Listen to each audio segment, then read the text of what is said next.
오늘은 이제 지난 시간에 이어서 이제 고린도전서 강의 18번째 시간입니다. 고린도전서 7장 지난 시간에 이제 33절까지 했죠. 고린도전서 7장 오늘은 34절부터 하도록 하겠습니다.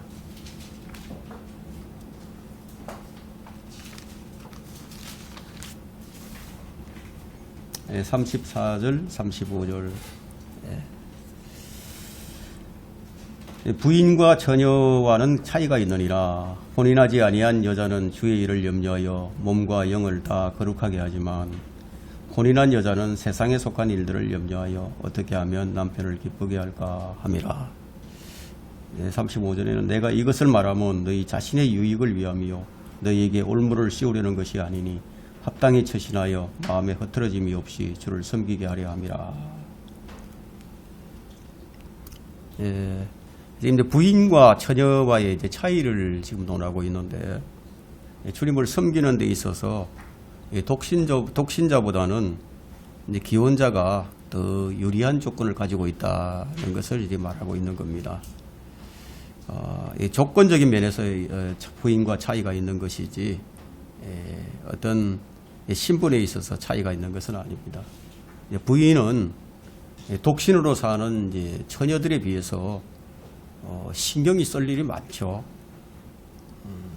그런 면에서 볼 때 주님을 섬기는 일에 있어서 좀 불리한 입장에 놓여 있다고 이제 볼 수가 있습니다. 왜냐하면 부인은 남편을 보살펴야 되고 또 자식들을 이제 보살피고 이제 받드는 일을 소홀히 할 수는 없기 때문에 바울이 지금 말하고 있는 것은 지금 주님을 섬기는 데 있어서 그 유리한 조건을 말하고 있을 뿐입니다.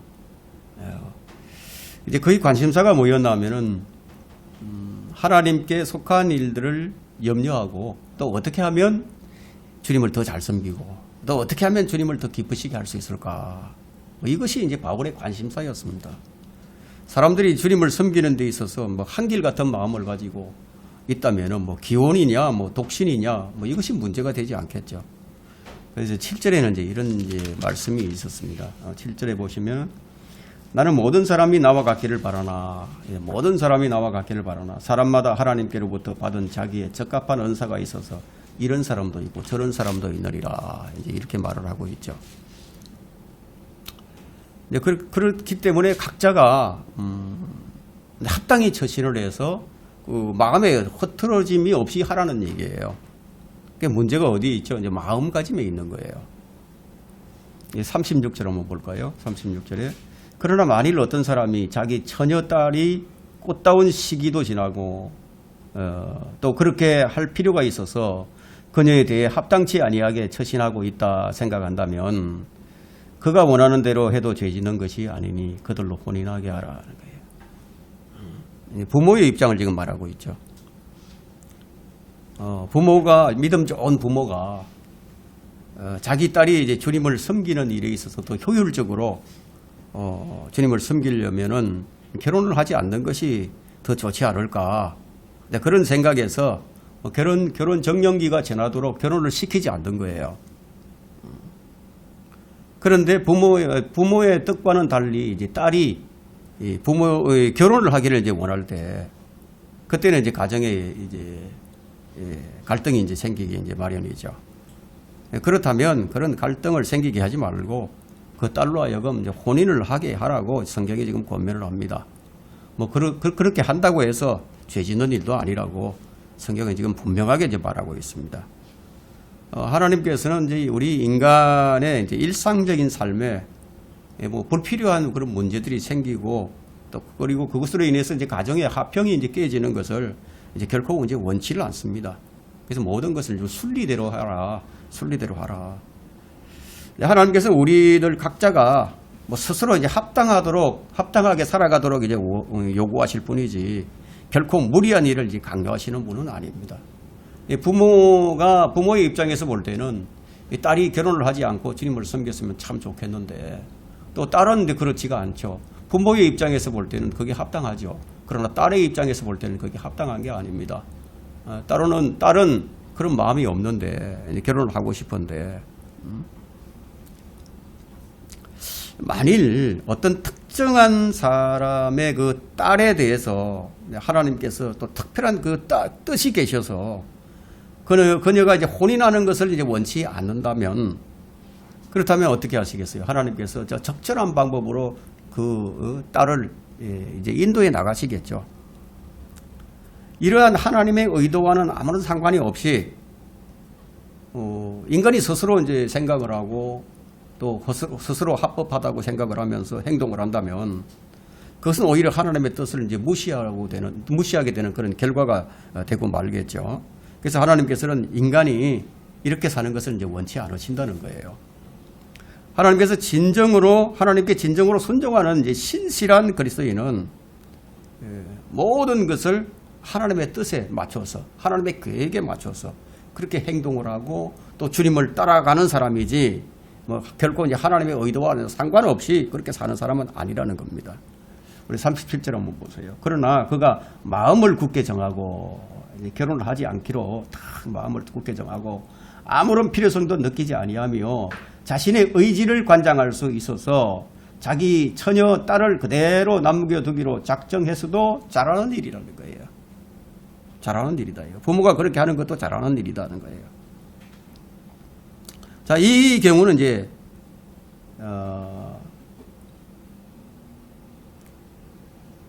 딸이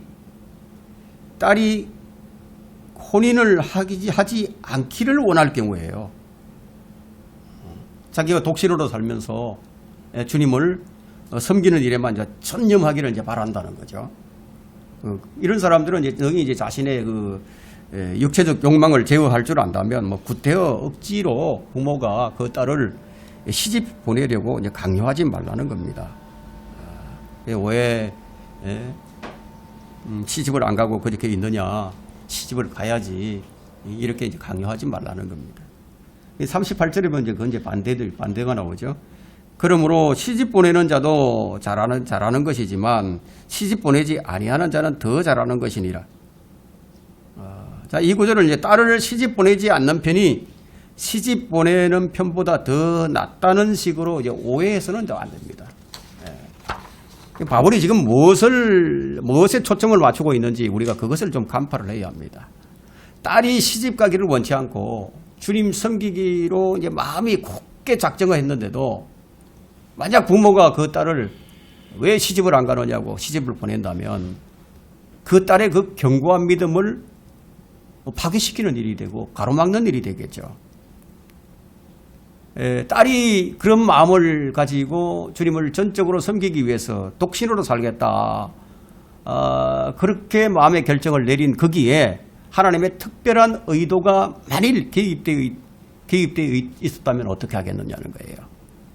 만약 하나님의 뜻이 거기에 개입이 되어 있는 것이 사실이라면 그 누구도 그들로 하여금 하나님의 의도를 거역하도록 강요해서는 안 될 것이라는 겁니다.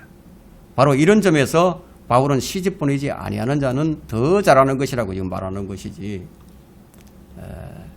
남자건 여자건 하나님께서 어떤 특정한 사람을 선택해서 그로 하여금 하나님을 섬기는 일에만 전념하도록 부르셨다면은 그러한 하나님의 의도 속에는 분명히 이제 하나님의 위대한 그 계획이 담겨 있을 것입니다. 하나님께서 부르셨다면 말이죠. 지금 이제 바울의 관심사는 성도들이 어떻게 하면 주님을 더 열심히 섬길 수 있도록 할까 하는 그 점에 바로 거기에 초점이 맞춰져 있습니다. 중요한 것은 하나님의 의도에 위배되는 그런 결정을 하지 말라는 거예요. 35절에서 우리가 읽어봤죠. 합당히 처신하여. 그리고 36절에서 그렇게 하는 것도 죄짓지 않는 것이다. 그리고 37절에서 잘하는 일이다. 그렇게 하는 것도. 38절에는 더 잘하는 것이다. 이런 표현들이 모두 이런 맥락에서 나온 언급입니다. 주님을 어떻게 하면 더 기쁘시게 하고 어떻게 하는 것이 주님을 더 잘 섬기는 것인가, 이런 여기에 초점이 맞춰져 있습니다. 왜냐하면 그리스도인의 삶의 방식이 살아도 주를 위해서 사는 것이고 죽어도 주를 위해서 사는 것이기 때문에 바로 이 한 가지 초점에 맞추어서 혼인과 독신의 문제에 지금 바울이 결부를 시키고 있습니다. 우리가 어떤 결정을 내리건 그것이 하나님의 뜻에 위배되는 결정이라면은 그것은 합당히 처신한 결정이 될 수가 없고, 잘하는 일도 될 수 없고 더 잘하는 일도 될 수 없다는 얘기죠. 그래서 39절 한번 보겠습니다. 아내가 자기 남편이 살아있는 동안에는 법에 매여 있으나 남편이 죽으면 자유롭게 되어 자기가 원하는 사람과 혼인하게 되나 주 안에서만 할 것이니라. 주 안에서만, 조건이 이제 딱 붙어 있죠. 주 안에서만 할 것이니라. 이 구절은 이제 여자의 재혼에 대해서 다루는 구절인데, 남편이 살아있는 동안에는 아내의 법에 매여 있을 수밖에 없죠. 그 아내도, 남자도 마찬가지죠. 아내에게 매여 있다는 거예요. 사실은 이제 로마서 7장에서 이제 이런, 말에 대해서 이제 이런 언급을 하고 있는데, 7장 한번 2절을 한번 펼쳐보세요. 로마서 7장 2절에. 로마서 7장 2절에 보면, 남편이 있는 여인은 그 남편이 살아있는 한 그에게 법으로 매여 있으나, 이제 법으로 매여 있다는 거죠. 남편이 죽으면 그녀는 그 남편의 법에서 벗어나느니라. 자, 이제 이 말씀은 이제 비유적으로 설명을 하시면서 이 그리스도와 또 이 교회에 대한 지금 언급인데요. 로마서 7장 2절의 이 구절을 가지고 이 캐톨릭과 개신교의 이 수많은 주석가들과 이 학자들이 곧잘 이제 왜곡을 합니다. 왜 왜곡을 하느냐면 인간의 몸이 몸, 혼, 영으로 이렇게 되어 있다는 이 성경적 사실을 이제 무시하고 인간이 몸과 영혼으로 되어 있다고 이제 이분법으로 이제 나눔으로써 혼이 구원받아 몸으로부터 분리되는 이 구원론 자체를 뭐 제대로 이해하지 못한 데 있어서 이제 나오는 오류들입니다. 그들은 이 구절에서 남편을 율법으로 이제 해석을 하고 또 여인을 구원받지 못한 죄인으로 이제 해석을 해버립니다. 그래서 남편이 죽었기 때문에 율법이 죽었기 때문에 죄인은 예수 그리스도와 혼인할 수 있게 되었음을 이제 말하는 것으로 이제 가르치는 거예요. 네, 그러나 이것은 이제 각 세대를 향하신 하나님의 계획을 전적으로 무시하는 데서 비롯된 배교적인 이제 발상입니다. 율법은 죽었다고 그들이 아무리 주장을 한다 하더라도 율법은 죽은 것이 아니죠. 율법은 죽지 않고 지금도 펄펄 살아 있습니다. 그리스도께서는 율법을 폐하러 오신 것이 아니라 율법을 완성하러 오신 거예요. 하늘과 땅이 없어지기 전에는 율법의 1.1획도 없어지지 않을 것이라고 주님께서 이제 말씀하셨습니다. 그런데 하늘과 땅은 지금 없어지지 않고 여전히 그대로 있죠. 존재하고 있습니다. 그렇다면 율법도 지금 없어지지 아니하고 여전히 살아있는 거예요.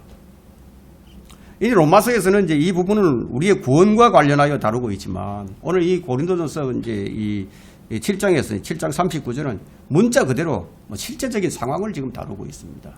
남녀의 결혼에 대한 얘기를 하고 있는 거예요. 그래서 문자 그대로 우리가 이해를 하면 됩니다. 남편이 살아있는 아내가 법에 매여 있는 것은 뭐 당연한 일이죠. 남편이 죽으면 이제 그 법에서 이제 해방되어서 자유롭게 된다는 것도 이건 뭐 상식이에요. 그러나 자유롭게 된다고 해서 다른 남자와 재혼을 할 경우에 그것을 뭐라고 얘기하냐면 주 안에서만 하라고 얘기합니다. 주 안에서. 다시 말해서 자유롭게 재혼할 수는 있으나 그리스도인과 재혼하라는 거예요. 고린도전서 7장 전체가 지금 그리스도인들을 대상으로 해서 이제 말을 하고 있습니다.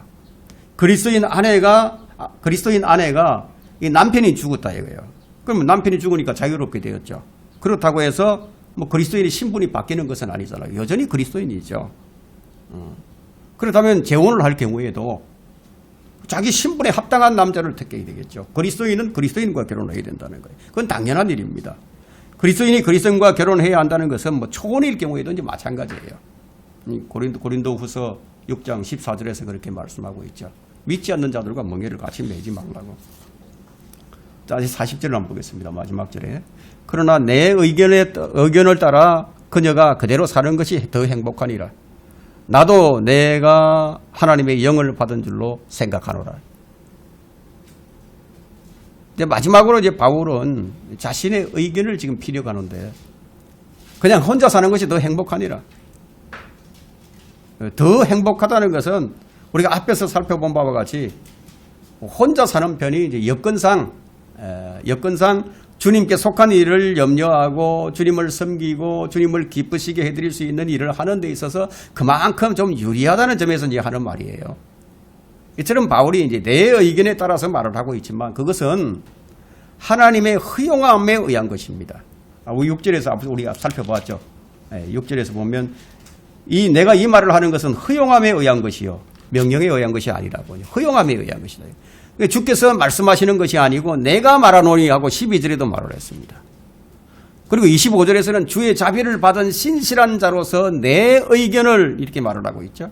그리고 여기 40절에서 내가 하나님의 영을 받은 줄로 생각을 하노라.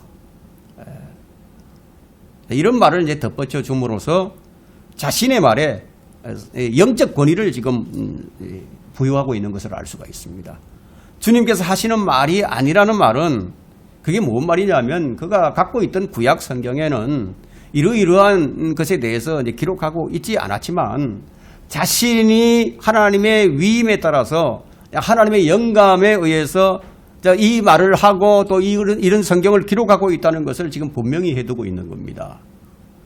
하나님의 영을 받은 신실한 성도가 하나님의 영에 따라서 자신의 생각을 밝힐 때 이처럼 영적 권위를 지니게 된다는 거예요. 바울은 사도적 권위가 있었던 사람이죠. 자, 우리가 이제 8장으로 넘어가 보겠습니다. 8장은 좀 짧은데요. 신들 또 주들 우상들이 나오죠. 이 8장의 내용은 이제 우상에 대한 지식, 또 우상에게 바쳐진 음식에 대한 그 마음의 자세, 또 교만하여 판단하는 문제, 다른 사람의 양심을 위해 행동을 삼가는 성숙한 자세에 대해서 지금 다루고 있습니다.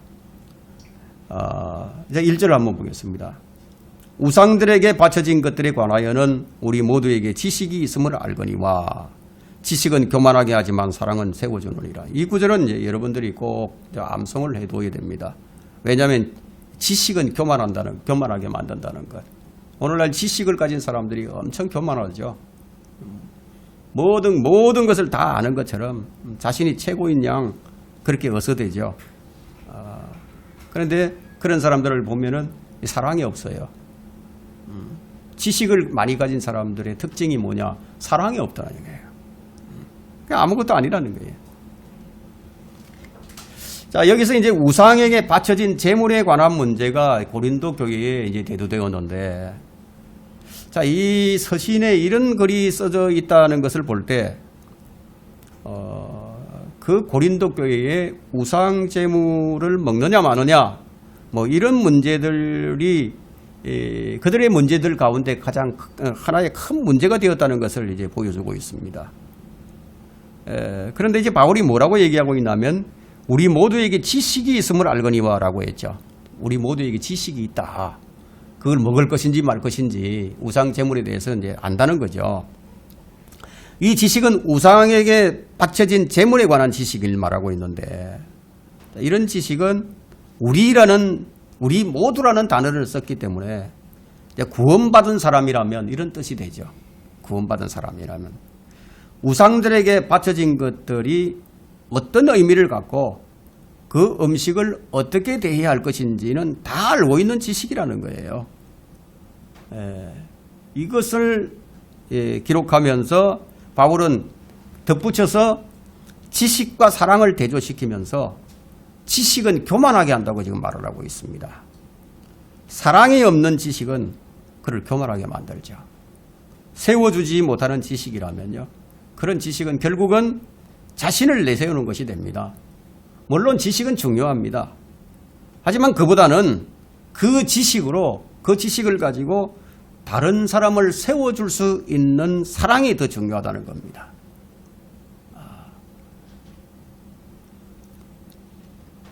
여기서 이제 미숙한 그리스도인과 이제 성숙한 그리스도인이 이제 누구인가를 이제 알려줍니다. 이런 말씀으로 우리는 우리 자신을 성찰할 줄 알아야 합니다. 2절을 보겠습니다. 만일 누구라도 무엇이든지 안다고 생각하면 그가 마땅히 알아야 할 것은 아직 아무것도 모른다는 것이요. 이 구절도 1절과 2절 같이 이제 여러분들이 이제 암송을 해두어야 합니다. 이 바울이 지금 말하고자 하는 두 번째 것은 이 세상의 지식이라는 게 예. 사실 뭐 기껏해야 불완전하다는 거예요. 불완전하다. 인간이 아무리 완전한 지식을 가지고 있다 하더라도 그는 아직 마땅히 알아야 할 것들을 다 알지 못하고 있습니다.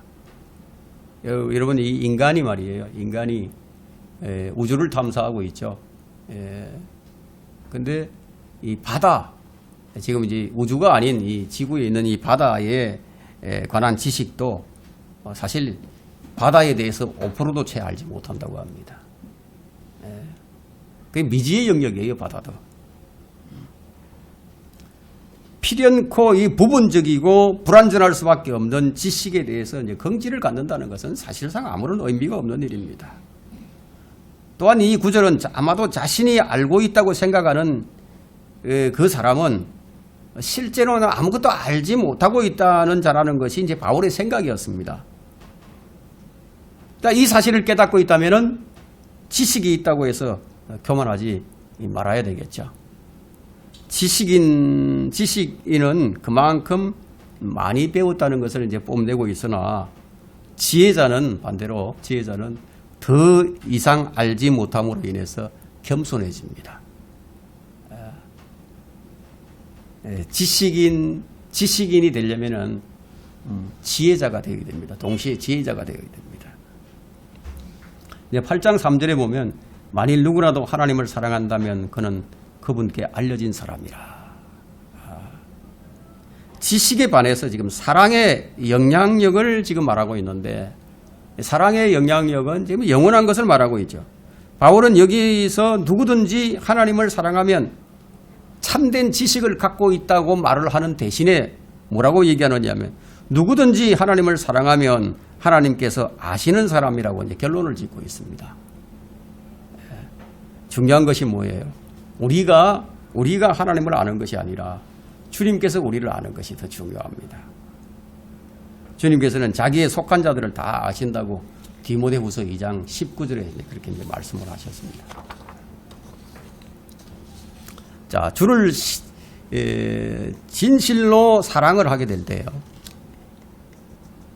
주님께서도 그를 기꺼이 그에게 자비를 베푸시고 또 그를 기억하십니다. 하나님을 사랑하는 사람은 그 사랑을 영적으로 입증을 할 수 있어야 됩니다. 여러분들이 하나님을 사랑한다. 그러면은 여러분이 하나님을 사랑하는 그 사랑을 영적으로 입증을 하라는 거죠.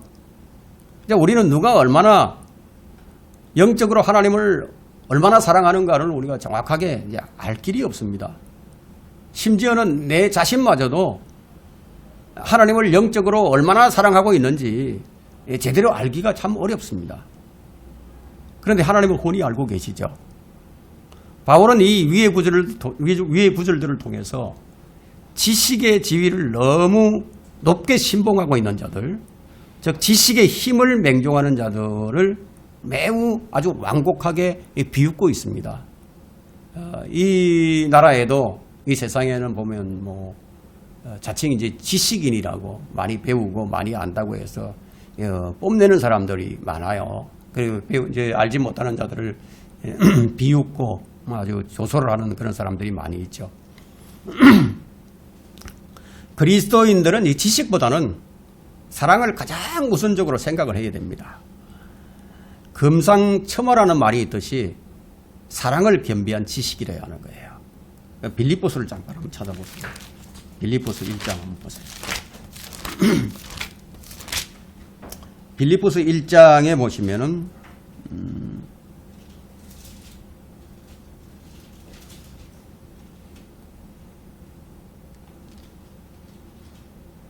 9절을 한번 보세요.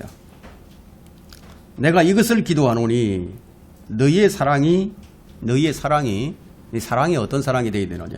너희의 사랑이 지식과 모든 판단에 있어서 더욱 풍성하게 되어 너희가 가장 좋은 것들을 분별하며 또 그리스도의 날까지 순수하고 흠없게 되기를 바라며 예수 그리스도를 통하여 얻은 의의 열매들로 가득 차서 하나님께 영광과 찬양이 되기를 바라노라.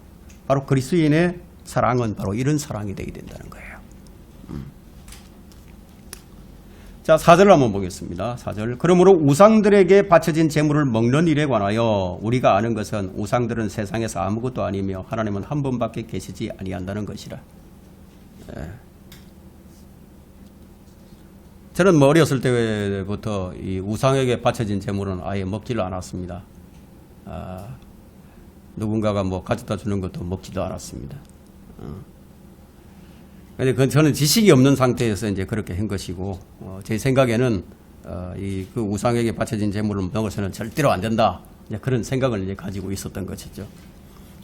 지금 여기 이제 4절을 보게 되면 우상이라는 그 우상 제물이라는 주제로 다시 돌아가서 바울이 말하고 있는 것은 우상은 세상에 아무것도 아니다. 우상은 우상에 대해서 아주 단정적으로 이제 말을 하는데, 그럼 왜 이렇게 얘기를 했을까요? 인간이 섬겨야 할 분은 오직 하나님 한 분밖에 계시지 않는다는 거예요. 나머지 것들은 모두가 다 헛것이라는 겁니다. 여러분, 예레미야 10장을 한번 펼쳐보세요. 예레미야 10장 2절부터 제가 좀 읽겠습니다. 자, 이방인들이 지금 섬기고 있는 것들에 대해서 이제 설명을 하는데, 주가 이같이 말하노라. 이방의 길을 배우지 말고 하늘의 표적들에 당황하지 말라. 이는 이방이 그런 것들에 당황함이라.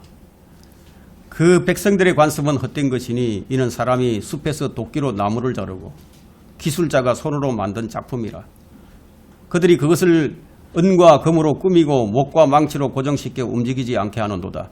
그것들은 종려나무처럼 곱게 서 있으나 말을 못하고 걸을 수도 없으니 꼭 붙들어 주어야만 하노니라. 못을 쳐서 움직이지 못하도록 다 세워줘야 된다는 거죠. 그것들을 두려워하지 말라. 이는 그것들이 악을 행할 수도 없고 또 선을 행함도 그들 안에 없음이라. 오 주여, 주와 같은 이는 이가 없나이다. 주는 위대하시며 주의 이름은 권능으로 위대하시나이다. 오 민족들의 왕이여, 누가 주를 두려워하지 않으리이까. 그것이 주께 적합함이니 이는 민족들의 모든 지혜로운 자들과 그들의 모든 왕국 가운데 주와 같은 이가 없음이니이다. 그러나 그들은 다 같이 우둔하고 어리석으니 통나무는 헛된 것들의 교리라. 이게 통나무는 헛된 것들의 교리라. 이게 우상들은 헛된 것들의 교리라는 거예요. 그러니까 이 교도들이 우상 숭배하는 이 신들은 뭐 신이 아니라는 거예요. 우상이라는 거죠. 근데 한 분뿐이라는 거죠. 하나님은 한 분뿐이다. 이게. 그럼 우상들이 하나님이 아니라면 그 우상들은 그것을 숭배하는 자들의 생각처럼 우상은 뭐 대단한 존재가 아닌 것이죠. 아무것도 아닌 헛것입니다. 이 세상에 우상에 상응하는 실체는 존재하지 않는다는 거예요. 이것은 하나님 한 분뿐이 없다는 주장이 가져오는 아주 필연적인 논리의 귀결입니다. 유대인들에게 행해졌던 최고의 교육 중에 하나가 뭐예요? 그게 뭐냐면 오 이스라엘아 들어라. 주 우리 하나님은 한 분이시니 그 유일신 사상입니다. 그리스도인들 역시 하나님이 유일신이라는 신념에 있어서는 유대인들에 비해서 못지않아요. 5절부터 6절을 보겠습니다. 비록 하늘에나 땅에나 신들이라고 불리는 신들이 많다는 거예요. 많은 신들과 많은 주들이 있어도 우리에게는 오직 한 분 하나님 아버지가 계시니 만물이 그분께로부터 났고 우리도 그분 안에 있으며 또 한 분 주 예수 그리스도가 계시니 만물이 그분을 통하여 있고 우리도 그분을 통하여 있느니라. 무상의 본질이 지금 계속 이제 논의되고 있죠. 바울은 지금 아무것도 아닌 헛것을 신이라고 칭하는 그런 자들이 있음을 지금 얘기하고 있습니다. 우상 숭배자들은 그들의 신앙의 대상을, 숭배의 대상을 신이라고 호칭을 하고 실제로 그것이 신이라고 믿고 있는 거예요. 그러나 신이라고 호칭하는 자가 있고 그렇게 칭하는 자가 있다고 해서 그 헛된 우상이 무엇이 되겠느냐는 거예요. 실제로 이제 이 세상에는 위교도들이 숭배하는 수많은 신들이 있습니다. 아마 전 세계의 신들을 다 합쳐놓으면 아마 수십만 개 될 겁니다. 수십만 개. 바울은 이 인간이 숭배해야 할 대상이 하나님 한 분뿐임을 이제 명백하게 6절에서 밝혀주고 있습니다. 만물이 그분께로부터 났고 우리도 그분 안에 있으며 또 한 분 주 예수 그리스도가 계시니 만물이 그분을 통하여 있고 우리도 그분을 통하여 있느니라. 참 신으로 숭배를 받아야 한다면은 바로 이래야 된다는 거예요. 만물을 관장할 수 있는 분이라야 된다는 겁니다. 바울은 여기서 하나님과 주 예수 그리스도의 관계를 규명하는 그런 수고를 지금 아끼지 않고 있습니다. 바울은 오직 하나님 한 분만이 존재한다는 그런 명제를 명백하게 지금 주장을 하고 있습니다.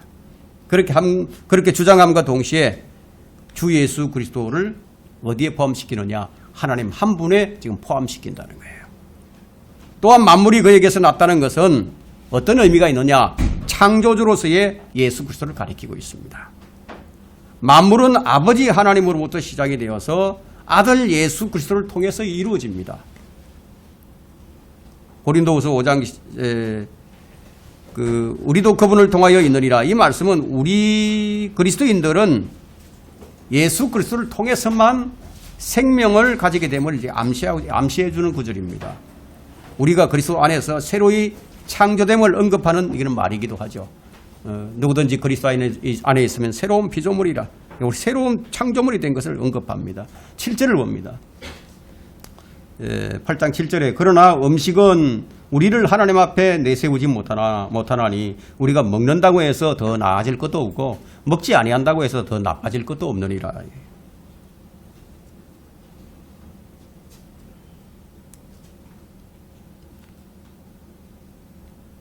7절을 안 했죠. 7절.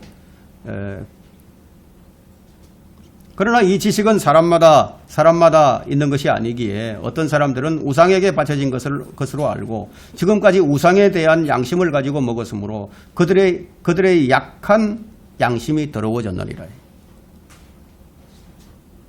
지금까지 바울은 우상은 아무것도 아니라는 것을 지금 계속 얘기해 왔죠. 그런데 이제 바울은 그리스도인들이 그러한 지식을 지금 보편적으로 갖고 있는 것이 아니라는 의견을 지금 또 제시하고 있습니다. 그다음에 1절과 지금 내용이 좀 상충되고 있는 것처럼 느껴질 수가 있는데 그러나 상충되는 것은 아닙니다. 바울은 1절에서 한 말은 고린도의 지식층만이 알고 있는 것이 아니라는 것을 강조한 것이지 모든 그리스도인들이 이 지식을 다 가지고 있다는 것을 의미하지는 않습니다. 이제 그는 그러한 지식을 아직 알지 못하는 약한 형제들이 그리스도인들 내부에 일부 존재하고 있음을 지금 지적을 하고 있습니다. 그들은 그리스도인이 되기 전부터 그들은 우상이 실제로 존재하는 것으로 생각하는 데 익숙해져 왔기 때문에 그런 생각을 완전히 떨쳐버리지 못하고 있었죠. 그들은 이방인들이었고 우상 숭배를 하며 자라왔고 우상 숭배를 하며 살다가 구원받은 사람들이거든요. 그 시대의 모든 상황이 지금 우상 숭배로 만연해 있는 그런 상황에서 구원받은 사람들이 곧바로 그런 지식을 가질 수는 없었던 것이 이제 확실한 것이죠. 자, 그것은 현재 지금 목회 활동을 하는 목회자들이 지금 직면하고 있는 상황과 아주 비슷한데요. 연약한 성도들이 있습니다. 아직 어린 성도들은 제사를 지내는 데 있어서 가서 절을 하고 그러는 사람들도 있죠. 7절에서 지금 말씀하는 바와 같이 이 지식은 사람들마다 있는 것이 아니기 때문에 양심이 더러워진 자들이 있다는 거예요. 그들은 우상에게 바쳐졌던 음식을 모르고 먹는 것도 아니고 알고 먹었어요. 그들은 양심 자체가 지금 잘못되어 있는 거죠. 우상에 대한 양심을 가지고 먹는 거예요. 우상은 아무것도 아니다, 헛것이다 이렇게 생각하고 먹으면 좋겠는데 그것이 아니라는 거예요. 우상은 신이다 이렇게 생각하고 먹는다는 거예요. 개역 성경에는 우상에 대한 습관이 있어라고 이제 번역이 되어 있는데, 자, 이 말의 의미는 이제 친밀함이라든가 습관 혹은 익숙해짐이라는 뜻이 있는데, 그러나 바울은 이것이 습관이라기보다는 이 양심의 문제로 지금 결부시키고 있습니다. 그들은 우상이 실제한다는 느낌을 가지고 있었기 때문에 그 우상에게 바쳐졌던 음식을 먹을 때 자신이 뭔가 지금 잘못을 저지르고 있다고 느꼈던 거예요. 그래서 이것은 습관이라기보다는 양심의 문제가 됩니다. 고린도전서 10장 19절 또 28절 29절에 보면 자신의 지식과 믿음이 있어도 다른 사람의 양심을 위해서 행동을 삼가해야 할 경우가 있고요.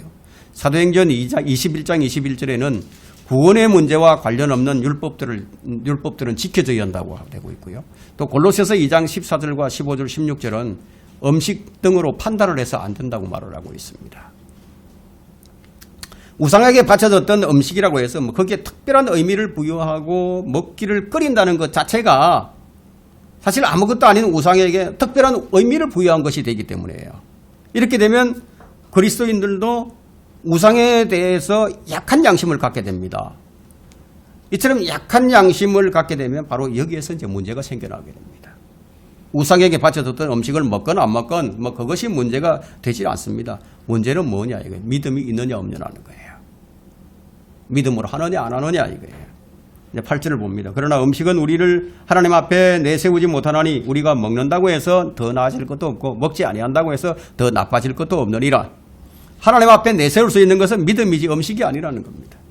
어떤 음식을 먹고 안 먹고는 뭐 그리스도의 심판석에서 유익을 얻을 수 있는 것이 아니죠. 또한 어떤 음식은 선별해서 먹고 또 어떤 음식은 안 먹는다고 해서 그것이 하나님을 사랑하는 증거가 된다거나 그것이 하나님을 더 잘 섬기는 증거가 된다고 볼 수 없다는 거예요. 그러면 안식인들은 어떻겠습니까? 안식교인들은 음식을 가리는 행위가 그런 행위를 하면서 자기들이 하나님을 제대로 잘 섬기고 있다고 그렇게 생각을 하고 있지만 그게 아니라는 거죠. 9절을 봅니다. 그런즉 너희의 이러한 자유가 어떻게 해서든지 약한 사람에게 그치는 것이 되지 않도록 주의하라. 자, 이 구절의 의미는 강한 자가 믿음이 약한 자를 보살필 필요성이 있음이 분명해지는 겁니다. 그리스도인들은 자유인이죠. 그런데 그 자유를 행사하는 데에는 세심한 주의가 필요하다는 겁니다. 그리스도인의 자유를 무턱대고 행사하게 된다면 그 행동은 믿음이 약한 연약한 자들에게는 그 사람을 실족시키는 계기가 될 수도 있습니다.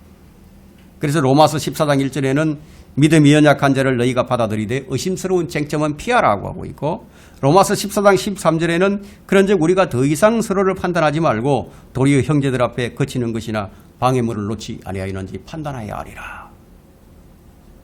강한 자의 행동이 약한 자의 믿음의 전진을 방해하는 것이 된다면 결코 해서는 안 된다는 거죠. 어떤 사람도 자신이 자유롭다고 해서 다른 사람을 강요해서도 안 된다는 겁니다. 말하자면 그리스도인들은 자신들의 권리 행사가 다른 사람에게 해를 끼치는 것을 의미할 경우에는 그것을 주장할 자유가 없다는 거예요.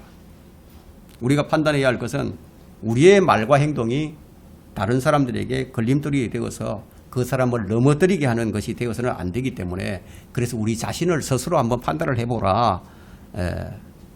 왜냐하면 한 사람에게 옳은 것이 다른 사람에게는 옳지 않을 수도 있거든요. 내게 옳다고 해서 다른 사람에게 또 옳다고 볼 수 없다는 얘기죠. 자, 10절을 봅니다. 지식이 있는 네가 우상의 전에 앉아 먹는 것을 누가 보면 약한 양심을 지닌 그가 우상들에게 바쳐진 것들을 먹는데 담대해지지 아니하겠느냐. 우상은 아무것도 아닌데 우상에 바쳤던 음식도 뭐 특별한 의미가 없는데 그런 성경적 지식을 가지고 있다고 해서 그것을 갖게 되었다고 해서 거침없이 뭐 우상의 전에 딱 들어가서 앉아서 우상 숭배자들과 어울려서 뭐 아무렇지도 않게 음식을 아주 맛있게 먹고 있다면 만일 이 광경을 어떤 믿음이 연약한 자가 그걸 보게 된다면은 믿음이 좋은 형제가 거침없이 이렇게 먹는 걸 보니까 나도 먹어도 되겠구나. 그렇게 담대해져서 우상에게 바쳐진 음식을 먹는 것을 거침없이 먹게 된다는 거예요. 믿음도 없이. 그래서 성숙한 사람은 약한 사람의 양심을 위해서 그런 행동 하나하나에 주의하라 이런 뜻이 있습니다. 11절 봅니다. 그러면 네 지식으로 인하여 그 약한 형제를 망치게 되리니 그를 위하여 그리스도께서 죽으셨느니라. 참 무서운 말씀이죠. 다른 사람을 실족해 하는 것은 연자맷돌을 메고 물속에 빠져 죽는 것이 더 낫다고 주님 말씀하셨는데 지식 있는 자의 행동의 문제는 자칫 약한 자에게 아주 무서운 해악을 끼칠 수가 있습니다. 지식이 있는 자는요. 자신의 행동으로 약한 형제가 죄 짓게 된 것에 대해서 책임이 있다는 거예요. 그 책임이 있다는 거예요. 나로 인해서 누군가 실족을 했다면 그 책임이 있다는 거예요. 그리스도께서 약한 사람을 위해서 죽기까지 하셨는데 그것을 한번 깊이 생각해 보라는 겁니다. 심사숙고하라는 얘기죠. 이것은 단순히 약한 자에게 해악을 끼치는 것으로 끝나는 것이 아닙니다. 12절과 13절 봅니다. 그러므로 너희가 형제들에게 그렇게 죄를 짓고 또 그들의 약한 양심에 상처를 주는 것이 곧 그리스도께 죄를 짓는 것이니라. 분명히 죄라고 얘기하고 있죠. 따라서 음식이 내 형제를 실족시킨다면 나는 고기를 이 세상이 존재하는 한 먹지 아니하리니 이는 내가 내 형제를 실족시키지 아니하려는 것이니라.